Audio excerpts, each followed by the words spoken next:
I don't think it is. I have a whole other thing about that.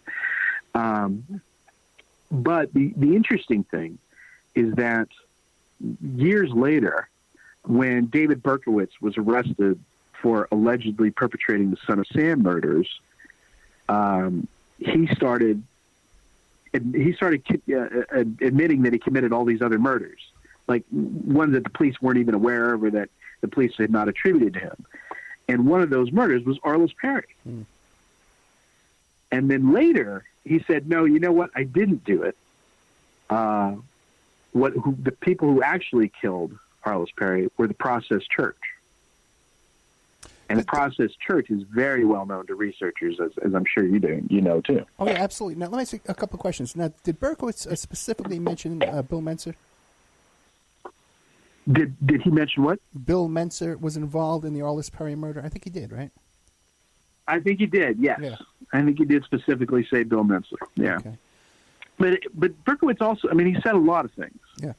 But the thing that sort of blows my mind about this is that the Arliss Perry case, despite the fact that it was a sensational case in Palo Alto, this was not something that was in the air. So 3 years later, right, in '77, he says this name, and oh my God, where did he get this name from? Right, because today everyone knows the story of Arliss Perry, but we know it because of Berkowitz. And now it became a cause célèbre because at the time he was mentioning it, it was not. Now, a couple of questions. You are familiar that some guy, they just went to approach him, and I think it was a mailman or something like that, or a security guard, and who killed himself. What do you think of that story? I think that Mae Brussell was on top of it at the time, as usual. She never thought that Berkowitz. She always thought that there was multiple Son of Sam murders. She did think that they were probably attached to these various organizations. See, and I think we're kind of getting ahead of ourselves a little bit, because so if you imagine that there is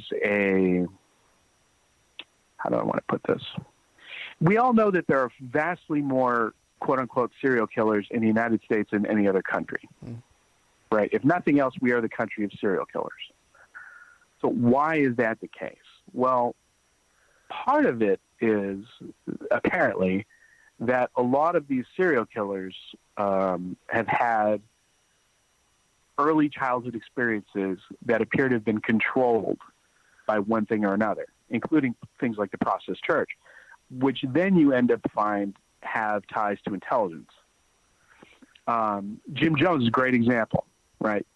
Jim Jones started his whole organization, and they moved to South America, and the guy who bought the land for Jim Jones was a CIA agent. You find these connections all over the place. It's as if you were doing these mass experiments on the American public for a variety of reasons. I mean, there could be a lot of reasons why you do this. And you have to have ways, you have to fund or create an infrastructure to keep all of this going, right? And that's what Mae Brussell had said about Zodiac too, that Zodiac was actually multiple murders. In fact, there's a really interesting, there's a professor who has a podcast, I think it's called the Stones Unturned podcast, but he thinks that basically there are a bunch of unconnected murders that were connected by one person who did the handwriting. And it's a long story. You got to check his stuff out. No, I believe we interviewed him. Those theories. We've done a bunch of Zodiac shows. I did a show too, but for the audience benefit. Brian McCracken. You familiar with Brian McCracken? I don't think so. Okay, he claims to be a witness, an eyewitness to the Arliss Perry murder. He just stumbled in there, and he saw it going on. Okay, he's done an interview with me. The guy is extremely credible. We've become Facebook friends now. He's not a nut. This guy is not a guy running around making things up. I got to tell you, man, people should check out that interview with Brian McCracken. I've done a couple with him. It gives you chills. And what we're getting at here is that just like we know, if you're a child and you have early childhood trauma in your life, it creates you can be manipulated and controlled, mind controlled, and as a society, there could possibly be bigger events where, as a group, we're being caused trauma for the Yes. purpose of control. Is that what you're getting at? Yes. Yeah. And it sounds preposterous, and I would have agreed 15 years ago that it's preposterous, but unfortunately, I'm no longer able to agree with that because there's too much evidence on the other side of the table now that these types of operations are going on. And I'm not even talking, I mean, you can, in the documentation from MKUltra, for example, the CIA was dumping poisons into San Francisco, and they didn't know what was going to happen. You know, they were dumping LSD, they were dumping all these chemicals just to see basically what would happen. So they're not averse to doing these on a grand scale. Yeah, we actually had Robert Merritt on the show who confesses to doing that. Okay, so Sure. it's not it's not beyond the scope of reason. I got to tell you, off the air, you and I were talking, and the name Alex Constantine came up. Who's just done such remarkable work. And I remember reading his work on the Finders and on McMartin Preschool and on OJ. And then he started talking about mind control. And I said, that's a bridge too far. I'm not going there. I can't. I don't even want to read it. It's just too wacky. That was how many years ago, right? 20 years ago? And where are we today? It's in our face. Yeah, I mean, Alex has done a ton of great work. And on the McMartin case, like we were talking about, back then, and actually, Mae Brussel had figured out that Abby Mann, who was one of the polemicists against the McMartin case, Mae Brussel back in like '87 was saying Abby Mann was an infiltrator into progressive circles, and was using that cachet to turn around and then say, "Oh, this never happened." Which is what this again. It sounds crazy. It sounds like in some ways like a movie or something, but unfortunately, it's happening. And that was my concern when I came up to Dr. Perry's work, because I ended up reading his book, and his book, "The Boy Who Was Raised as a Dog," is a compilation of case studies of children who have experienced severe trauma and what the resultant effects were. And it's a kind of encyclopedia of horror. And what he says is that we didn't know how trauma during development produced particular problems in particular children. No one knew where the devastating symptoms of conditions like post-traumatic stress disorder came from, and why some children would develop, say, primarily dissociative symptoms, while others would mainly be hypervigilant.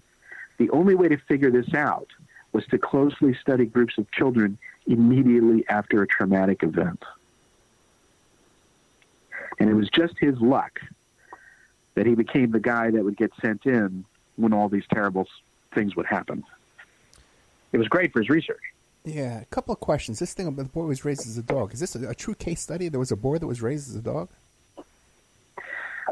Yes, there was, although I don't really want to get into that one because it's a long. Yeah. And actually, it's funny. When we were talking, I really hate this whole subject. I worked on this very reluctantly because what you end up uncovering. I mean, well, like with Epstein has suddenly brought this to the fore, but researchers have known for a long time that when you get to the bottom of a lot of this stuff, that you're going to find this horrible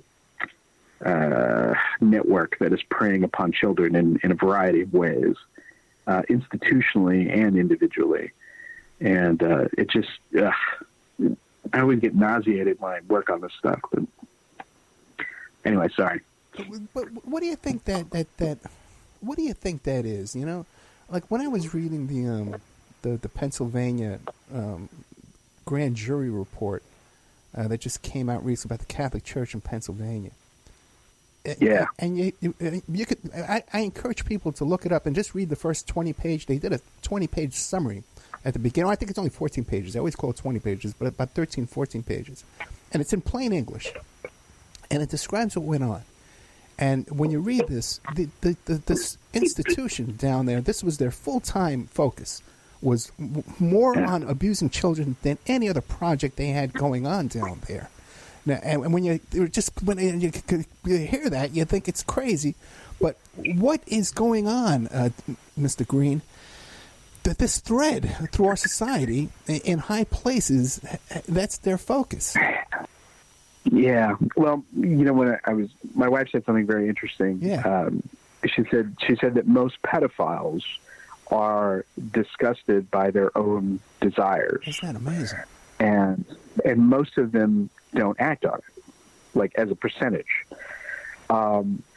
Typically, when you have this kind of like institutionalized child rape, this is a development of power. This is something that happens with power and authority that warps the intellect. This is not pedophilia as such. You know what I mean? Yeah. Like it and what it made me think of, and what all of this makes me think of, because have you read the Marquis de Sade by any chance? No, I've never heard of it. What is it called? Oh, the Marquis de Sade? Okay. Marquis de Sade. And I've heard of it, but I've never read it.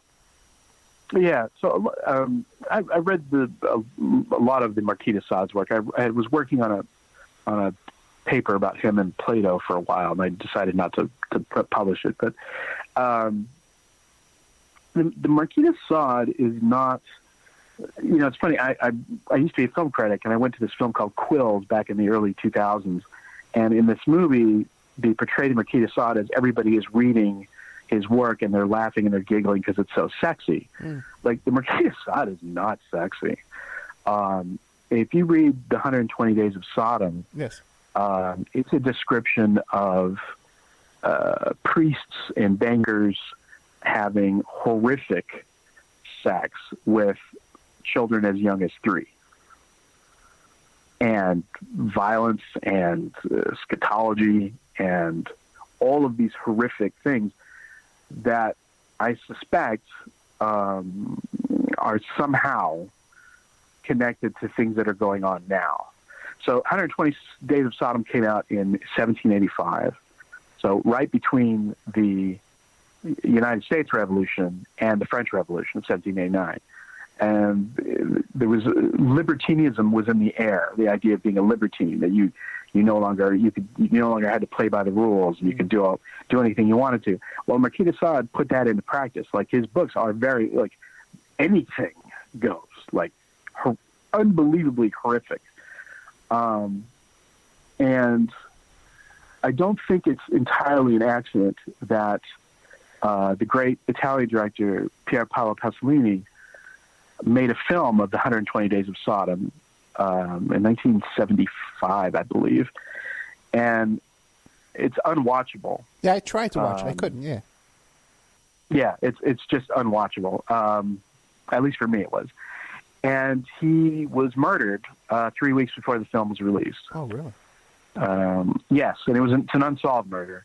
He was run over by a car several times, and then his genitals were smashed with a pipe. And I've always thought of that because, of course, Stanley Kubrick died right before Eyes Wide Shut came out. And I don't think that's an accident, because I think those films are essentially saying the same thing.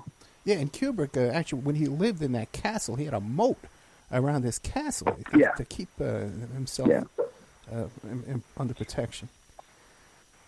Yeah, and he is filmed this a good spot to take a commercial break? Is this a good time to take a commercial break? I'd say, man, this is just, I don't know where we're going with this, my friend. We are living in a nightmare that's going on around us. And the more you start studying these things and putting things together, because you think you've put it all together, but it's overwhelming. How intense it is. Okay, let's take it. We have to take a commercial break. We are with Joseph Green, Joe Green, jfk.com, hiddenhistorycenter.org. You can catch Mr. Green in person in April in Kansas City